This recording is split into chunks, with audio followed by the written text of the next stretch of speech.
Everybody, welcome back. It's the Hadley Hour here. Jason Hadley, your host for the next hour. We'll get my in-studio guests here, all the way from across the pond, as they say. Everybody out in Radioland, welcome, please. Nick J.Townsend, sir. These reality TV shows about music, it's not the reality. Yeah. It's all false, and people are being fed lies. They're being told that this is what people like, this is what you like, this is the music that's going to be on your iPod. Yeah. We will tell you what to listen to. People don't want to listen to it anymore. Well, what's the price of that, though? You know what I'm saying? I mean, like, think about it. If one of the suits came to you and was like, we will tell everybody to like you and they will love you. Like, what do you give up in that? I can't say what's going to happen because it hasn't happened yet. Sure. What I would like to do is do things on my own terms. Okay, all right. That's going to be a fight.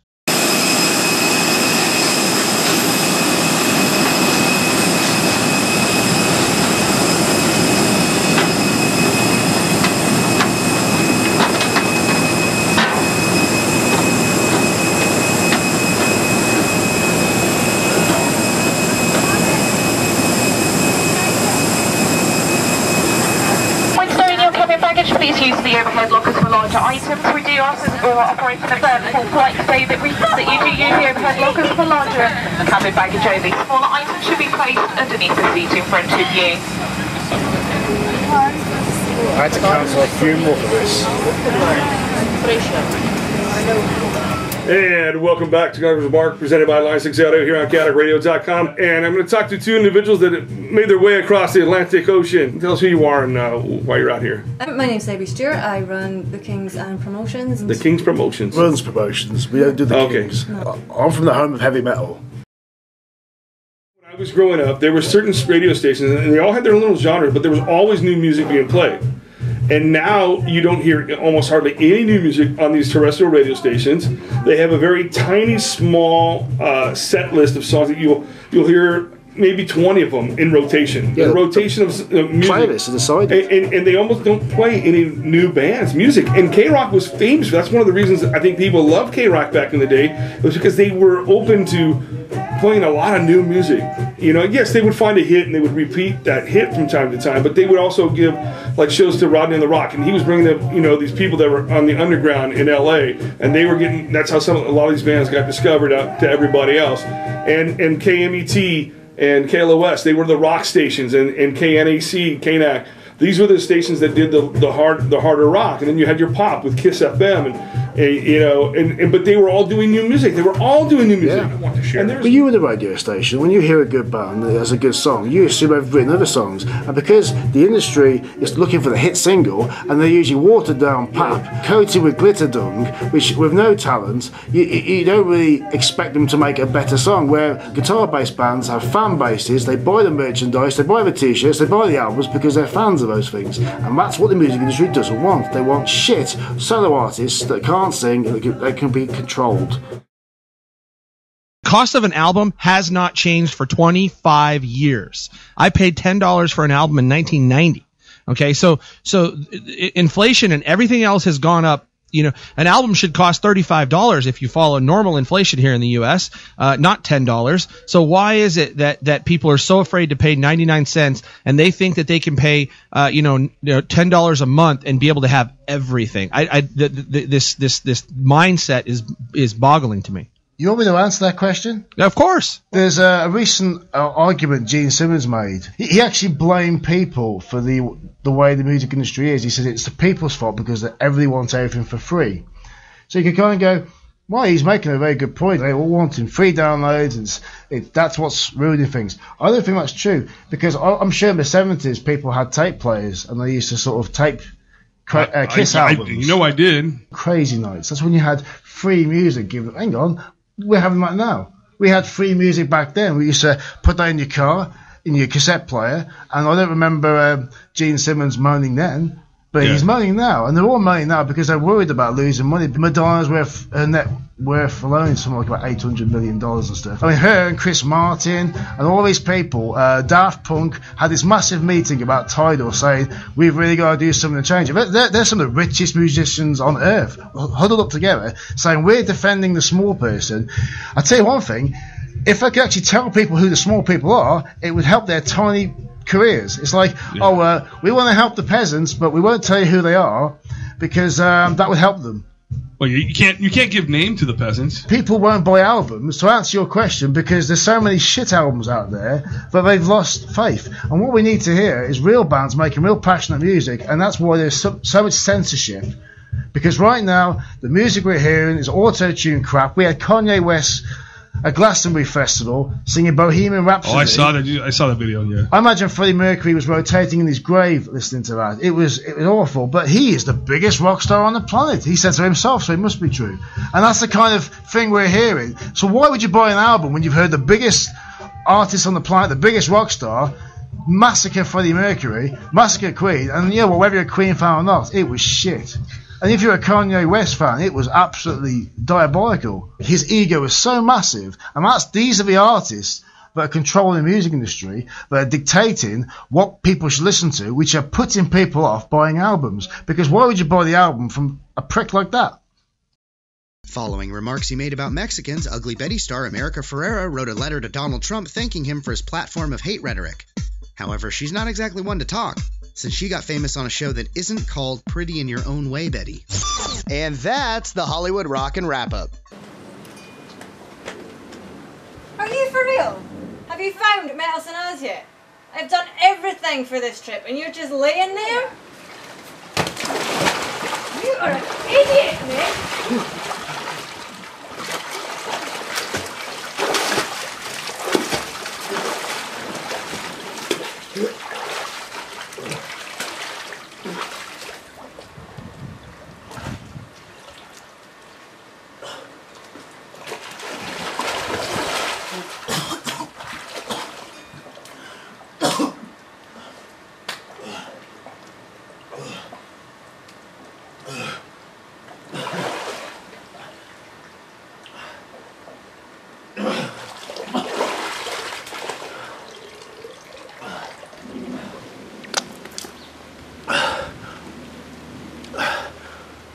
Debbie, help me take this hat off.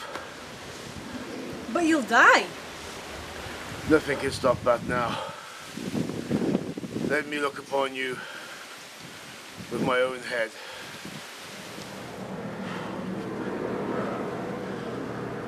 I'll get this Metal Sanaz. Metal Sanaz is one of California's biggest music promoters.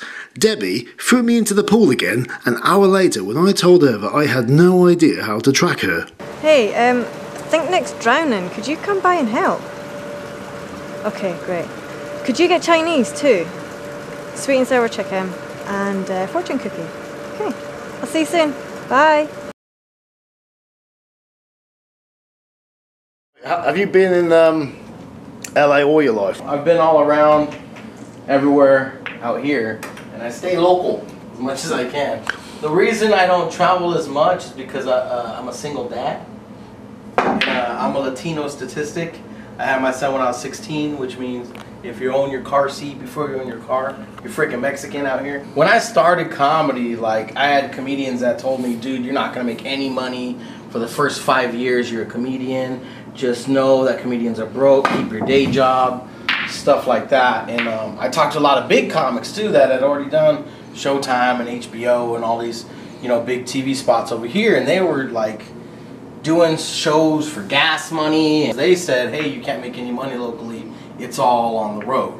I couldn't do that, I was a single dad right away, so instead I had to come up with an idea to be able to stay local, to pursue my dream. So a lot of comics, they're chasing the Hollywood business. They're chasing TV, they're chasing movies, they're chasing Comedy Central. What we did is we started a company that does comedy for every type of occasion. Like I said, I'm a single dad, so my son, I was very involved with him being in school. I was actually the PTA president of his school. And through that, I realized that when we were getting school assemblies that came in for anti-bullying or pumping the kids up for state testing, they weren't really that good, and the kids weren't really getting motivated. And I thought, man, this is something I can do. I'm a funny comic, I'm a comedy writer. I can put together something funnier than these guys are doing right now. And we did. We put together a school assembly that ended up really blowing up. By the next year, we ended up doing over 30 schools locally. We even started to dip into the colleges. Started the first branch, the first arm of the Laughing to Success company. From there, we actually branched off and started teaching comedy. You go to the school, take some of the kids in the class and teach them for a month. Started our Laughing to Success adult comedy class in some of the local cities in Fontana and Rancho Cucamonga. And then from there we said, man, this is going so good, I wonder who else could benefit from this. And in the audience of one of our school shows was a parent who actually is on the board for the prisons out here and got us into the prisons. So you've been like trying to make the convicts laugh as well? We actually do. Instead of making them laugh, what we do is on their way out, maybe they're 6 to 8 months on the way out. The well-behaved ones have a program where they kind of cycle them out. They teach them classes. They do some funner stuff. So you've killed a few people, but now we're going to give you a bit of a treat. We're gonna, here's a comedian. You know what's funny is we went in there and they gave us a whistle. And they were like, hey, man, if anything happens, someone tries to kill you, just blow your whistle. So we ended up doing that, which ended up really, really good. We're at the prison in Norco, not too far from here.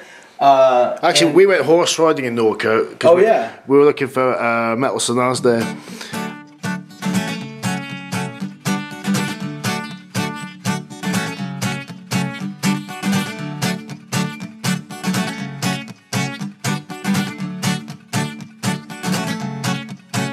Debbie, you're gonna this is a horse, yeah? Yes, my princess.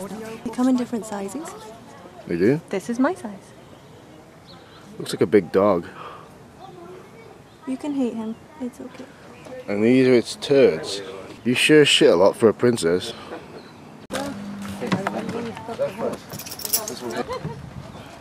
Oh, so much He-Man. That's Barbaro, the American Mustang. Barbara. Barbaro. That's his Mustang brand from the Nintendo, yeah? Bureau of Land Management. A real American Mustang.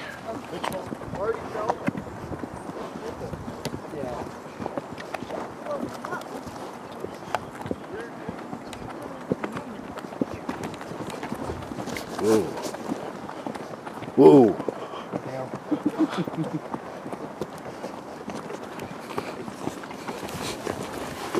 That's it, Barbara. Where's the triangle button? Whoa, whoa, whoa. Where's L1 and L2? Ah. Oh, L stands for left. I have to look at the instructions for an Xbox again. I'm really hungry. No, I am. Seriously? Yeah, I could eat a horse. I mean. Whoa.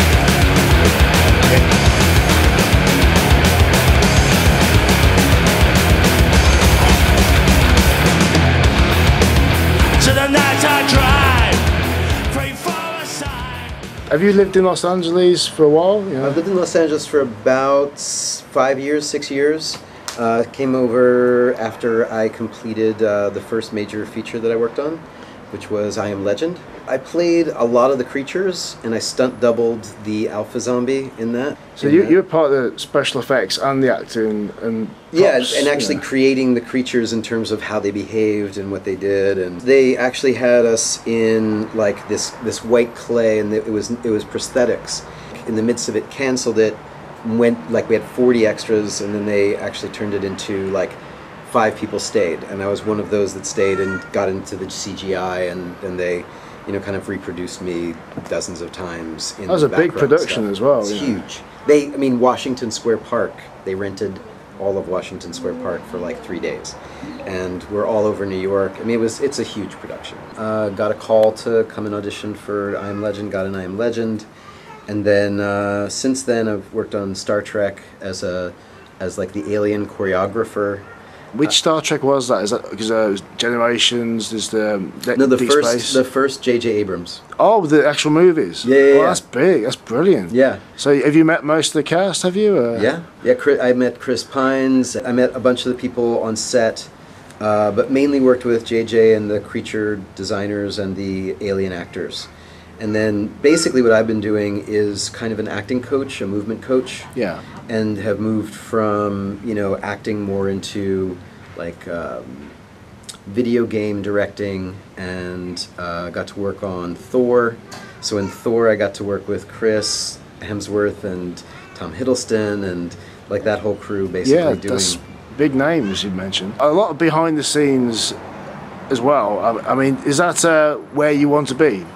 Well, I mean, mainly that's where I went.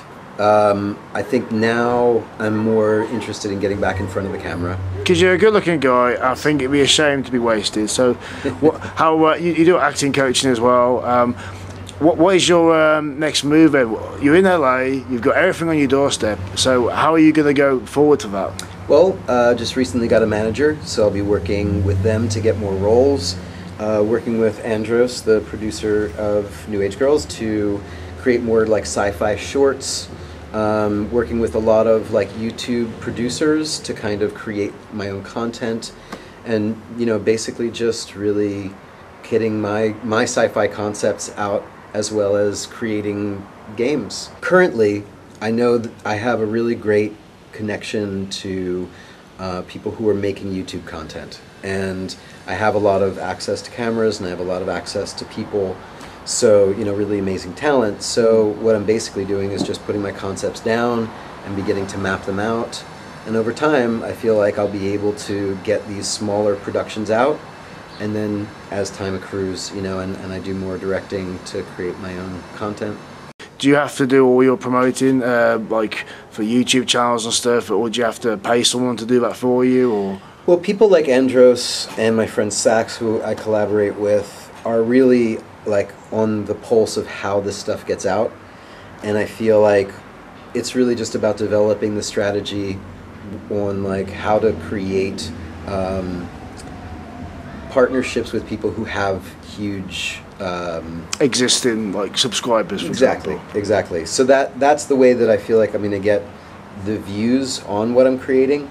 But ultimately, while I'm working in, like, I feel like, I'm Mr. Nine Irons in the fire. There's like, I'm working to do the background direction through my manager, as well as in front of the camera, and then I'm creating my own thing on another side. I've got a video game partnership that we're creating, a couple of video games that are in development. But ultimately, everything is just like I'm developing things and keeping everything moving, and eventually one of those things will hit.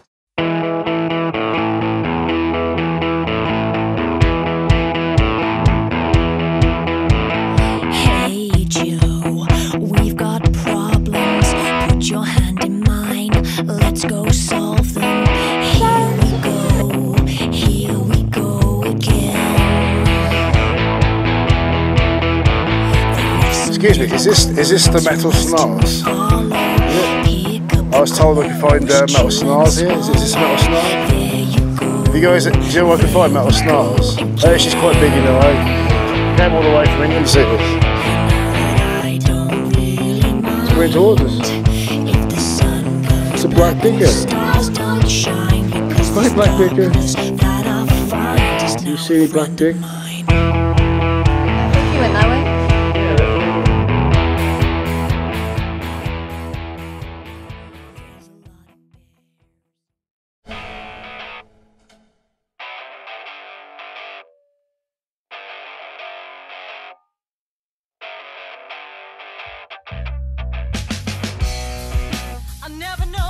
The pair of you kind of met because you got a lot of similar interests, I take it, and yes, we met on set of a film in Ohio. We were both football players, both business guys. We actually both got degrees in business marketing. We had an opportunity to get on a film, and we had both ended up doing the film and becoming the lead stunt guys on the whole film.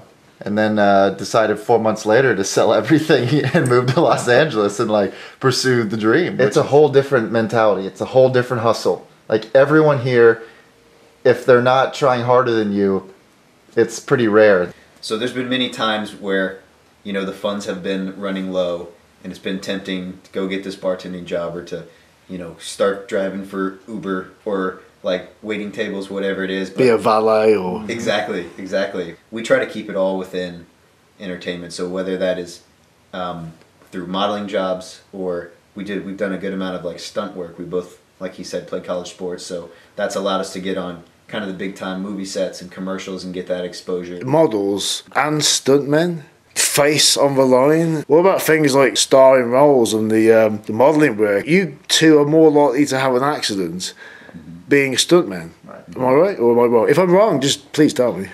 You're 100% right, actually. What kind of movies and opportunities have you had whilst you've been here? McFarland USA with Kevin Costner, did some cross-country stuff on that, and there's a few more coming out.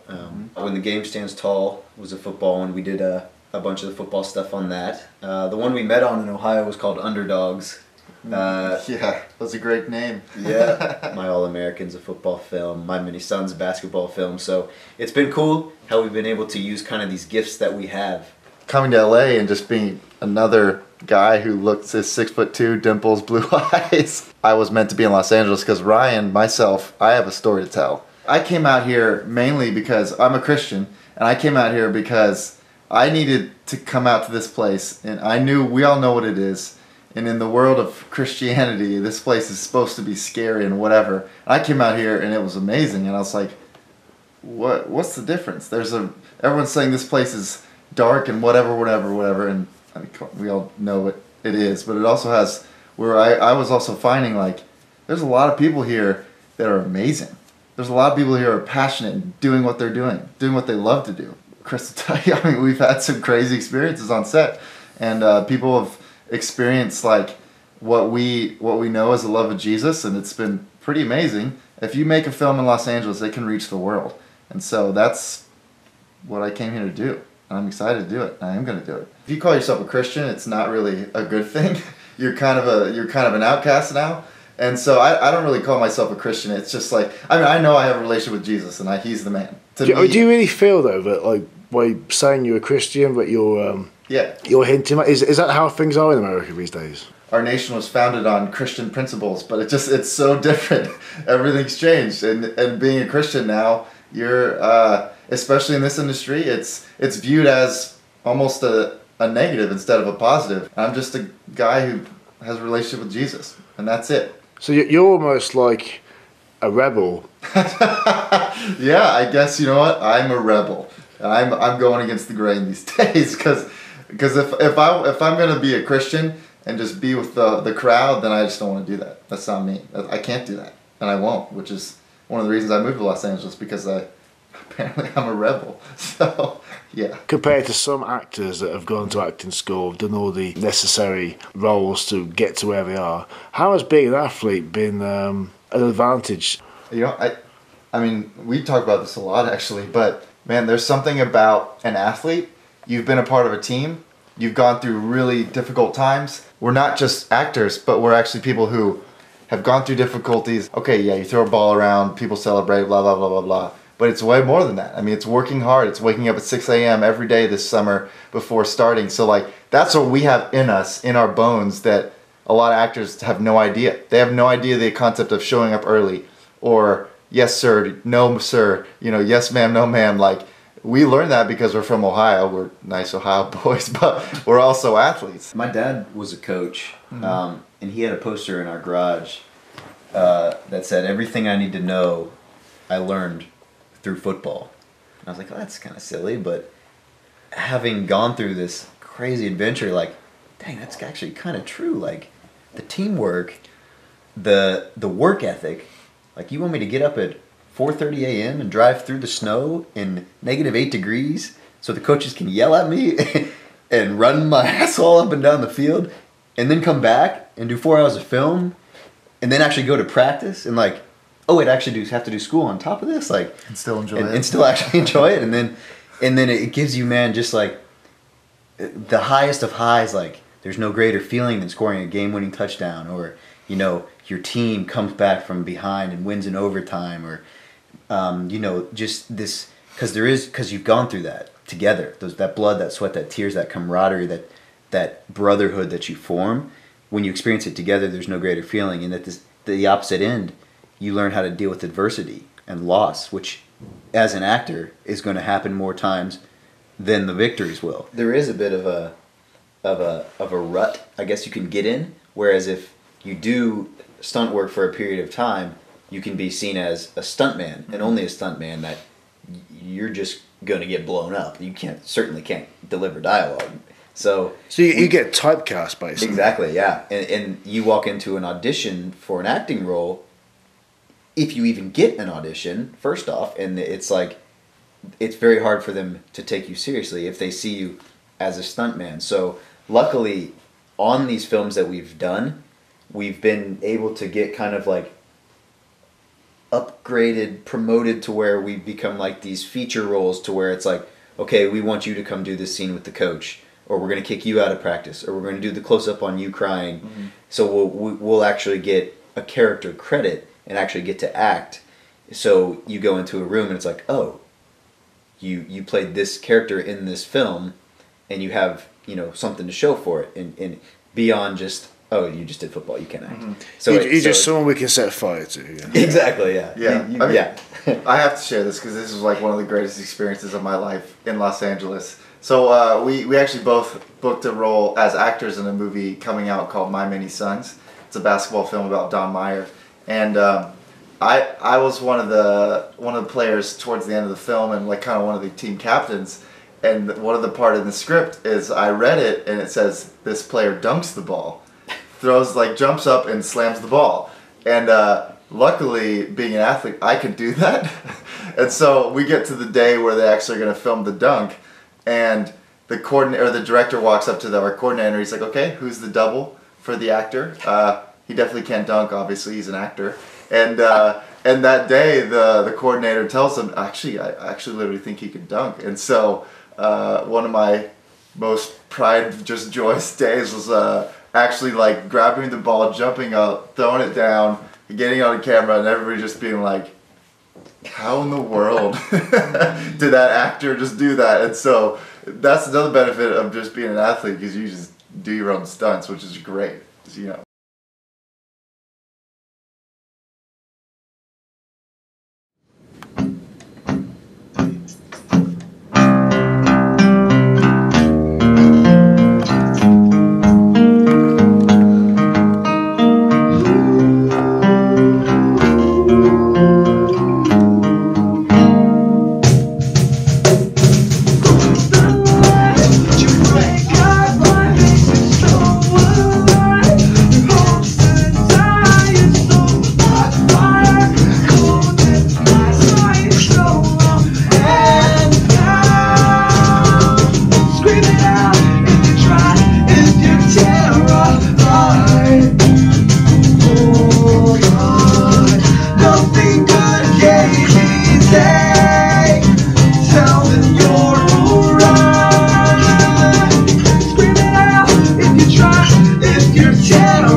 Your band in Los Angeles is getting quite a name for itself, but you've got a stronger underlying message. Your band's promoting the fact that if you have a disability, you can still be a rock star. You know, Brandon and I are the disabled guys in the band, and Mario and Mike and Bruce, they're all quote-unquote normal.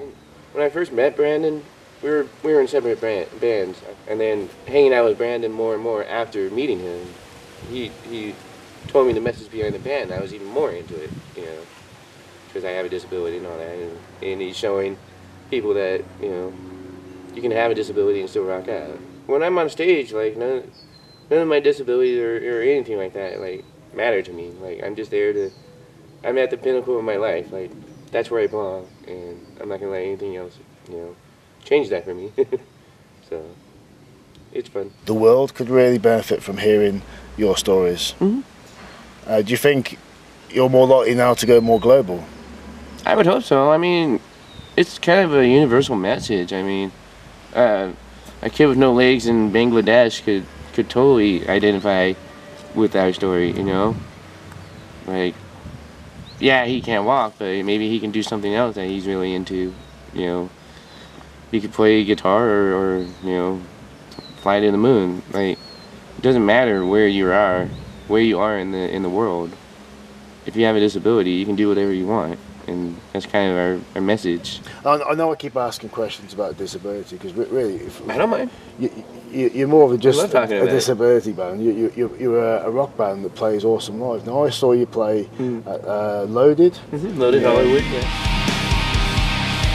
Seize the day, soon it'll all be over. For us to live, nowhere to hide, somewhere to run. You play a show, sometimes you go, oh, we expect this amount of people, or so-and-so will be at the gig, and he's important, or she's very important. I mean, what kind of things happen to you for your band by playing shows in Hollywood? What's the benefit?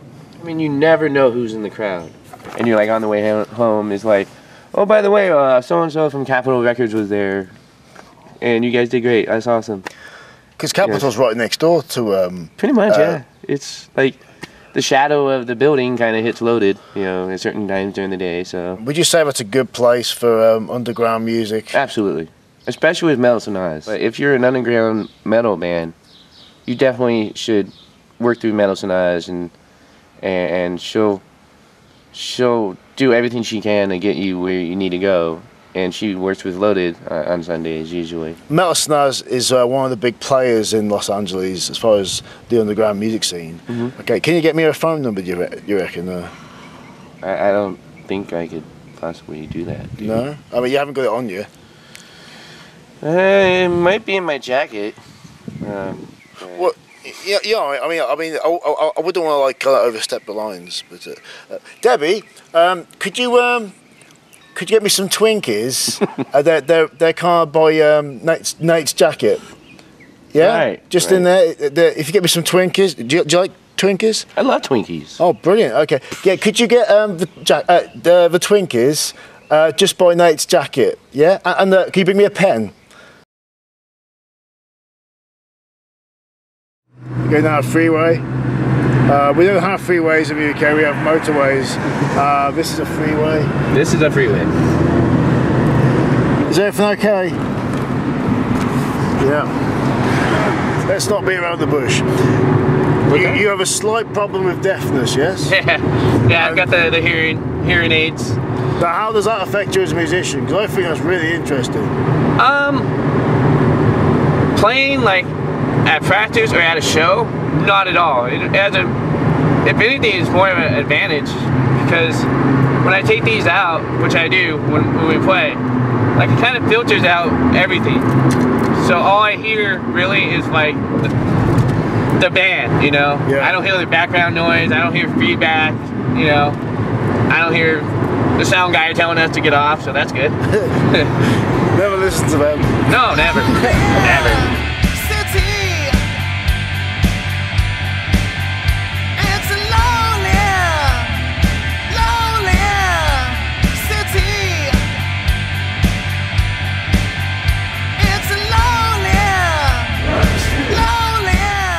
Obviously, you're very young, right? I'm 41. I'm not that young. Yeah, been doing this for 15 years. Snap. Yeah.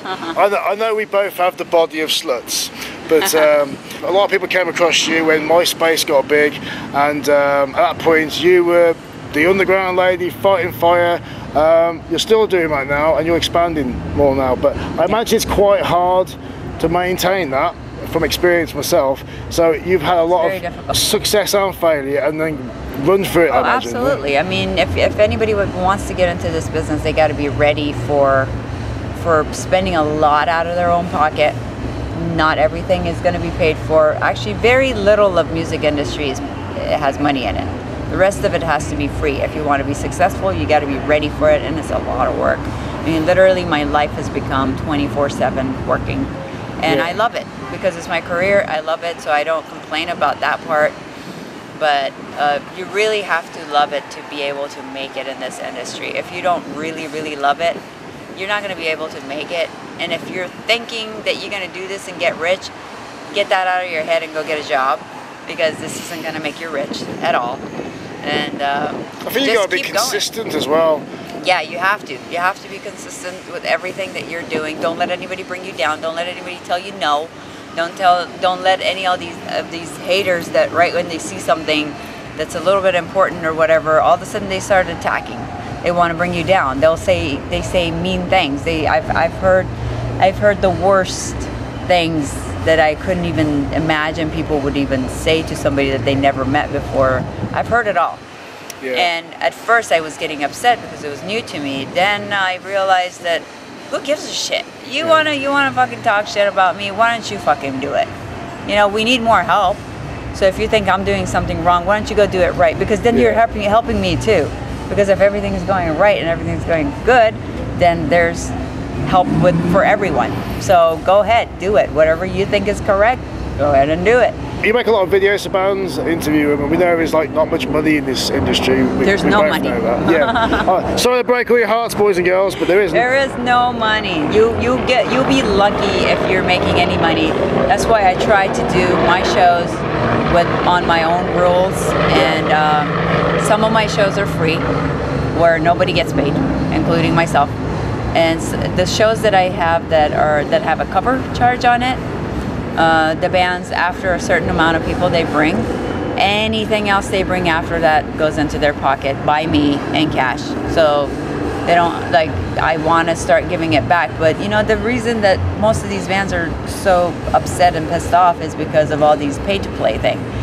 Well, I will give you the answer to that, why there is a pay to play. I don't do it personally, I try not to do it, but it's because the clubs have gotten tired of letting bands come in and then not bringing anybody. And bands think that, no, the clubs owe them, which the clubs don't owe you.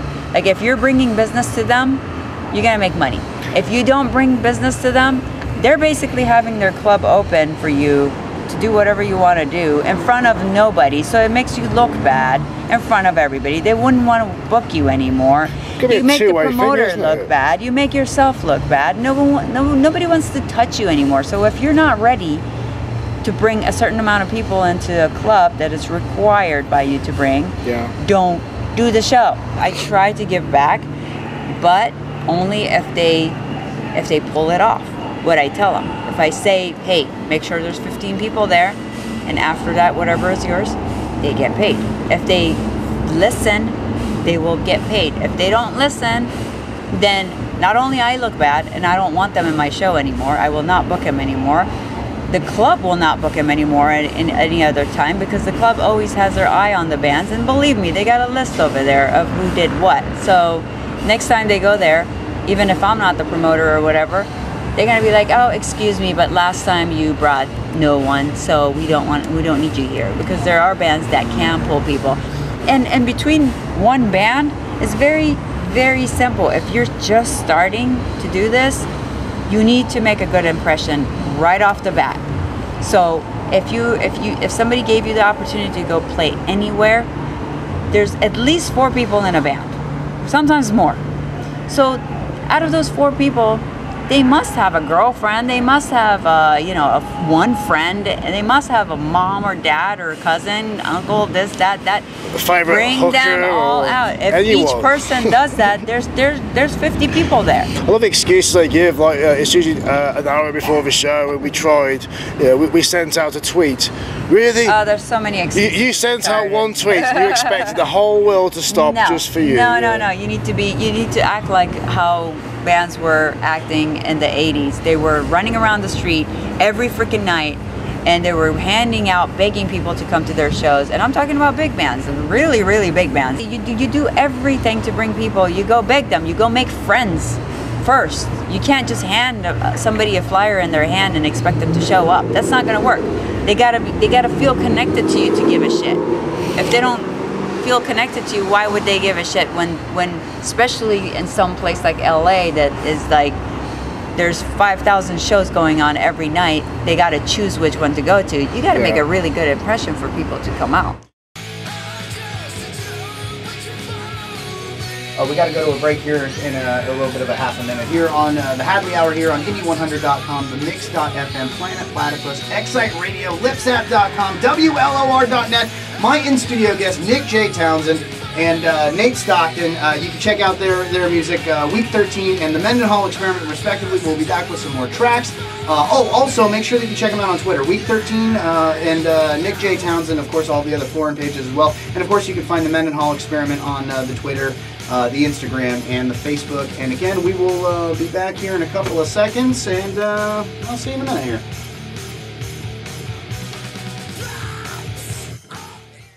I'm a comedian. I like good music. I like interesting guests. I want to make a show that's fun and that gives the audience the feeling that they're right there in the room. What kind of guests do you have normally? I mean, do you get like some of the Hollywood names or like local celebs? Or? I would say the biggest Hollywood name I had actually was Wayne Bastrop, who is in the upcoming Terminator Genesis movie. Oh, he's in. I haven't seen that one yet. Yeah. Oh, yeah. It's coming out at the end of the month here. Oh, that's probably why I haven't seen it. Yeah.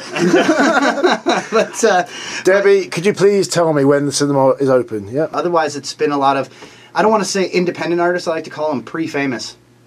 Do you know, I have a similar thing. Some people say unsigned music. I never say that because it sounds like unwanted or unloved. Exactly, yeah. But then again, it could be unforgettable. Yeah. But we never say that, though. Yeah. Unsigned sounds pretty negative. I know, right. It does. It like offers, it doesn't give it the validity that it really is. Because, I mean, the fact of the matter is, nowadays there's more ways to make money off of your music than just going through the label system. I mean, I remember when Dave Grohl from Foo Fighters, accepted a Grammy, and he's like, this album was made in my basement.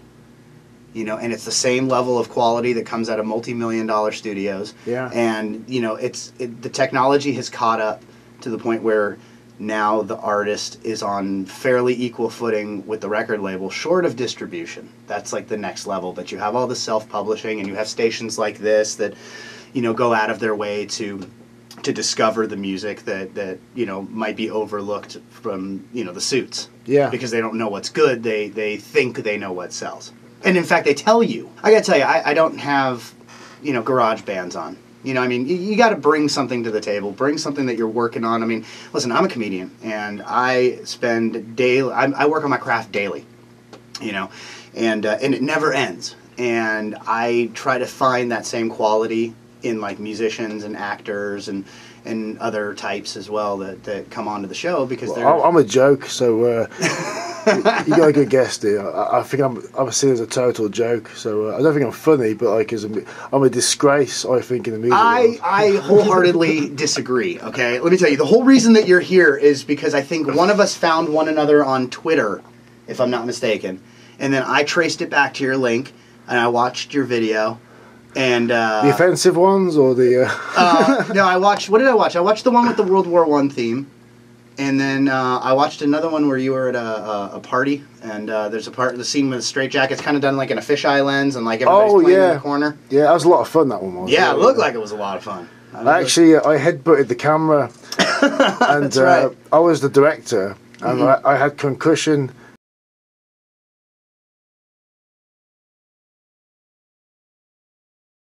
You got called to a business meeting last minute that you can't get out of. Sorry? You got called to a business meeting last minute that you can't get out of.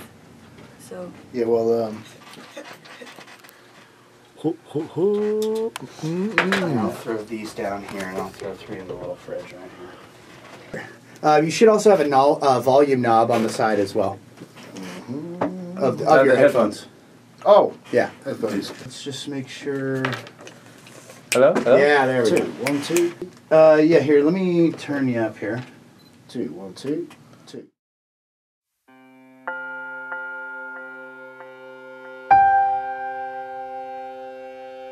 Yeah, everybody, welcome back. It's the Hadley Hour here. Jason Hadley, your host for the next hour. My in-studio guest here, all the way from across the pond, as they say.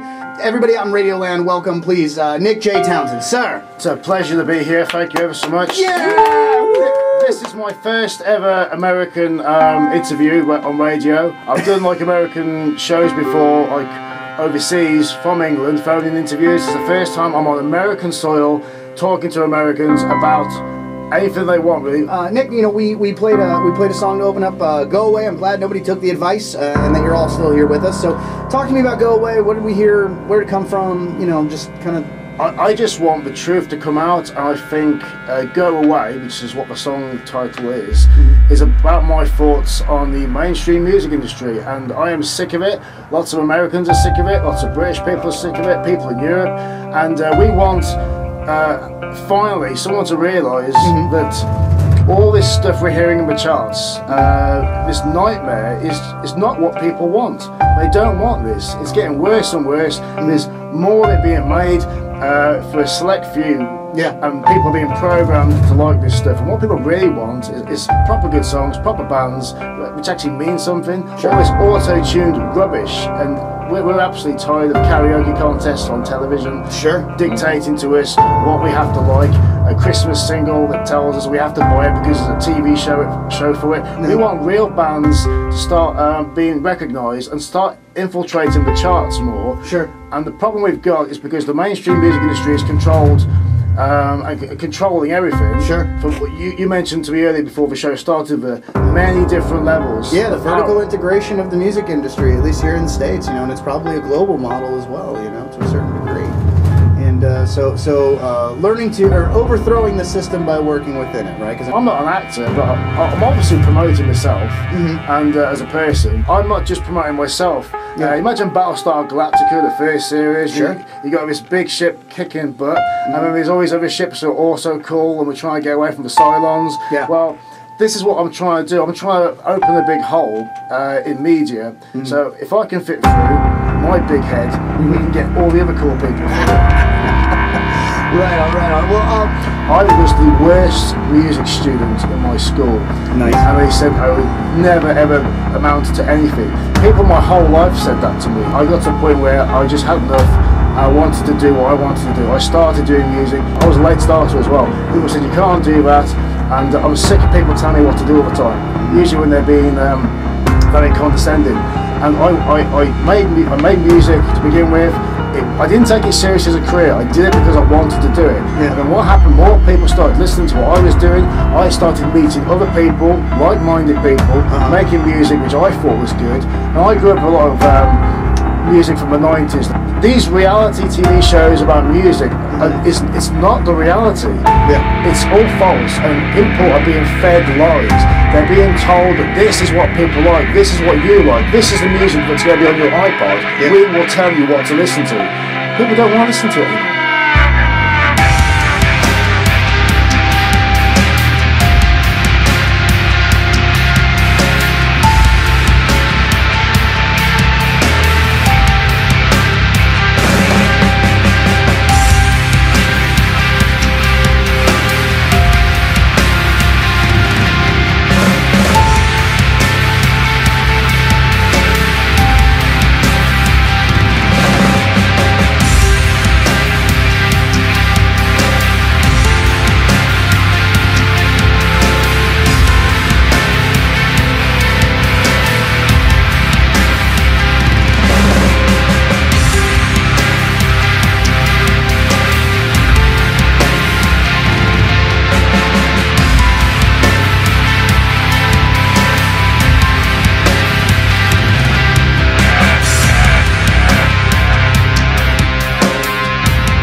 I've lost my passport. I'm marooned in America. Debbie, you're going back to Scotland.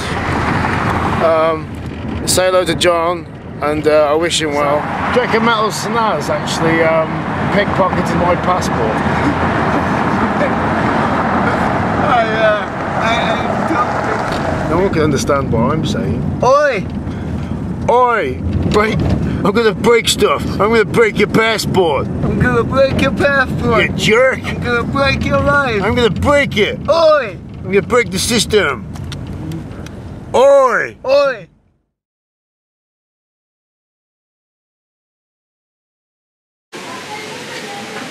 As you can see, one of Hollywood's greatest actors, living legend. Basically, the cast of Planet of the Apes, and they're well paid. This is their humble area. As you can see, that's Caesar. That actually is the same actor that played Caesar. I think $5 extra for like your tour guide. So I can tell you more. You got $5? Actually, I do. Yeah, just $20 will do. 20 will do? Okay. Yeah, $20. Let's start with 5 and go from there. Well, okay. Well, is that 20? What sort of? Oh, you want 20? Yeah, basically, this is. I will get you lots of actors in Hollywood. There's plenty of space.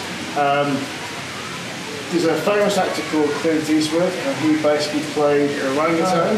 He had an orangutan suit, and he was in a film called Every Which Way But Loose. I remember. This was one of his favourite spots. He used to hang out. One of his best movies, by the way. I actually have a note signed by him whilst he was wearing the costume, and he autographed it for me, and I'll sell it you for $30. Yeah, $30. 50? Do you have change for 50? No, so if I have $50. You know what? For a piece of Hollywood history, it's totally worth it. Well, I've got $5 here, so that's $55. Yeah. Okay, I guess that's totally worth it. But yes, that's pretty much the end of the tour. I have to go anyway, so good luck with all that knowledge. I hope we get you somewhere one day. Gotta go, bye!